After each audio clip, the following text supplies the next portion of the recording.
অত্যন্ত ভাল সুন্দৰ অনুষ্ঠান।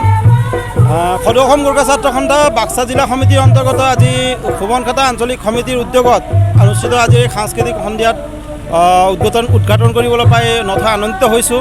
ধুনীয়া পৰিৱেশৰ মাজত বিভিন্ন জাতি জনগোষ্ঠীৰে আৱেষ্টিত এই অঞ্চলত এই সুন্দৰ অনুষ্ঠানটো আয়োজন কৰাৰ কাৰণে আমি আয়োজন সমিতিক ধন্যবাদ জ্ঞাপন কৰিছোঁ।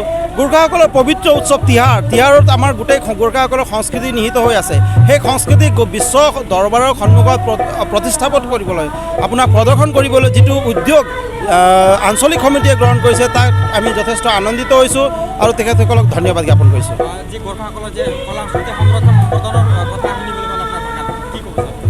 গোৰ্খাসকলৰ কলা সংস্কৃতি সংৰক্ষণৰ ক্ষেত্ৰত আমি যথেষ্ট কষ্ট কৰিবলগীয়া হৈ আছে।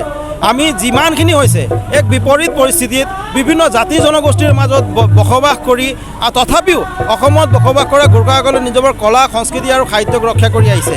এই ক্ষেত্ৰত কিন্তু চৰকাৰৰ ফালৰ পৰা কোনো ধৰণৰ যোগাত্মক সহযোগ কিন্তু এতিয়ালৈকে আমি দেখা নাই।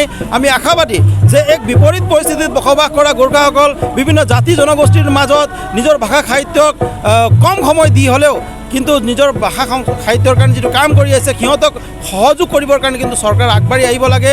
সাংস্কৃতিক আপোনাৰ কৰ্মশালাবিলাক আয়োজন কৰিবৰ কাৰণে চৰকাৰৰ সাংস্কৃতিক বিভাগৰ ফালৰ পৰা কিন্তু বিশেষ পদক্ষেপবিলাক গ্ৰহণ কৰিব লাগিব।